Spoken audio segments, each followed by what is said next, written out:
Study Session 9. Stoicism, the Theory of the Universal Community. Introduction. In this study session, you will learn Stoicism representing the philosophy of universal commonwealth, which is the other side of the pole. Learning outcomes. When you have studied this session, you should be able to 1. Identify the origin of Stoic philosophy. 2. Describe the general character of Stoic philosophy. 3. Discuss the high points of Stoic philosophy. Origin of Stoicism. In its beginnings, Stoicism was a branch of Cynicism established by Zeno of Citium. Stoicism was from the start a Hellenistic and not a Greek school. Of special importance was the fact that Stoicism made a strong appeal to educate Romans of the 2nd century and thus became the medium by which Greek philosophy exerted an influence on the formative state of Roman jurisprudence. Night 2. The general character of Stoic philosophy. The Stoic physics included mathematics, astronomy, biology, and theology. The universe is heaven and earth, extension and movement, life and death. From this point of view, the universe is only one, and hence infinite worlds do not exist. Anti-Epicurean polemics. It has existed from infinity and is blessed. Also connected to this physical theory is so-called Stoic theology, which is a constituent part of their physics. Theirs is a fatalistic and explicit pantheism. God for the Stoic is but the pneuma spread throughout all things. It is given different names: God, mind, providence, fate, nature, or Jupiter. Therefore, the Stoics, more than all Greek philosophers, exalted providence, which is the rigorously unified sequence of change. The Stoic ethics presents original characteristics distinguishing it from its Platonic ethics of gift, Aristotelian ethics of the just middle way, and Epicurean founded on Plato. Counterparts. The Stoics formulate their own system, basing it on their anthropology of the Logos, the qualified presence of the divine in man. To discover Logos means to discover a moral order to which man must submit. The ethical purpose of Stoicism was like that of other post-Aristotelian philosophies, namely, to produce self-sufficiency and individual well-being.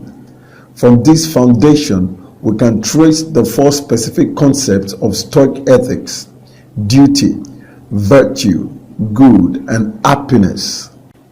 The city of the world, an individual within a community. A Stoic as well as an Epicurean might teach that the path of wisdom was to withdraw from the world. For two reasons, however, this is not the prevailing bent of the school. First, it sought to teach self-sufficiency by a rigorous training of the will. Its virtues were resolution, fortitude, devotion to duty, and indifference to the solicitations of pleasure. And second, the sense of duty was reinforced by a religious teaching, which was not unlike Calvinism. The fundamental teaching of the Stoics was a religious conviction of the oneness and perfection of nature, or a true moral order. A life according to nature meant for them resignation to the will of God, cooperation with all the forces of good, a sense of dependence upon a power above man that makes for righteousness, and the composure of mind that comes from faith in the goodness and reasonableness of the world.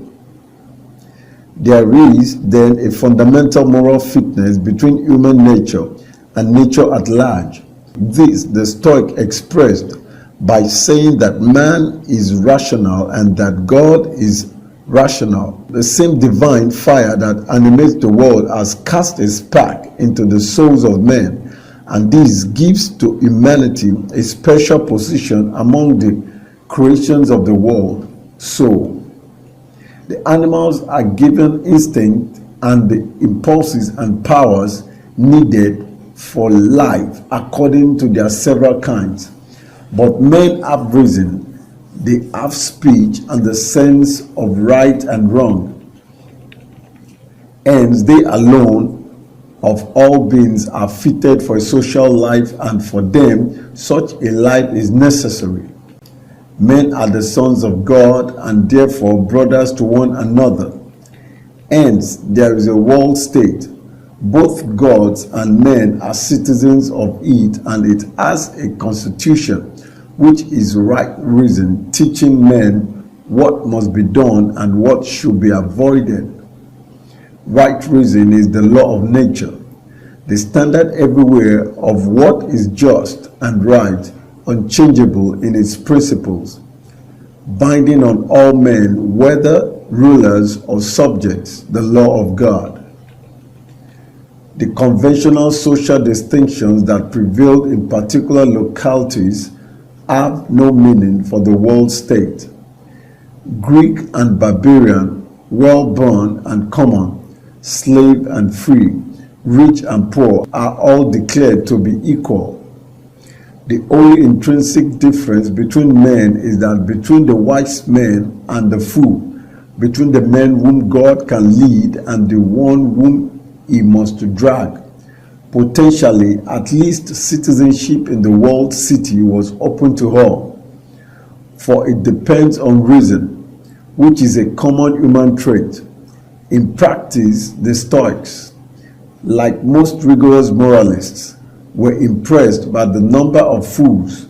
There are for every man two laws, the law of a city and the law of the world city, the law of costume and the law of reason. Of the two, the second must have the greater authority and must provide a norm to which the statutes and costumes of cities should conform. The Stoic believed that all wise men everywhere form a single community, the city of the world, and the wise man is a cosmopolitan, a citizen of the world. This concept of worldwide citizenship involved important consequences and had distinguished history in Stoicism. By the beginning of the first century, the Stoic philosophy had spread the idea of a world state of natural justice and universal citizenship. The Stoics believed that men are brother to one another and members of a common human family in which their rationality made them a race akin to God and in some fundamental way alike, even after allowance has been made for the distinction which diversity of language and local costume create among them. The Stoic embedded natural law in the philosophical apparatus of the Roman law, and with the religious implications of the idea that law and government were rooted in the plan of divine providence for the guidance of human life. Study session summary. In this study session, you have learned that 1. Stoicism representing the philosophy of universal commonwealth, which is the other side of the pole along which the Hellenistic philosophy gravitated. 2. Stoicism was established by Zeno of Citium and was from the start a Hellenistic and not a Greek school. 3. The Stoic physics included mathematics, astronomy, biology, and theology. 4. There is then a fundamental moral fitness between human nature and nature at large. 5. Right reason is the law of nature, the standard everywhere of what is just and right, unchangeable in its principles, binding on all men, whether rulers or subjects, the law of God. 6. The conventional social distinctions that prevailed in particular localities have no meaning for the world state. Greek and barbarian, well-born and common, slave and free, rich and poor are all declared to be equal. 7. All wise men everywhere form a single community, the city of the world, and the wise man is a cosmopolitan, a citizen of the world. End of study session 9. Thank you for listening.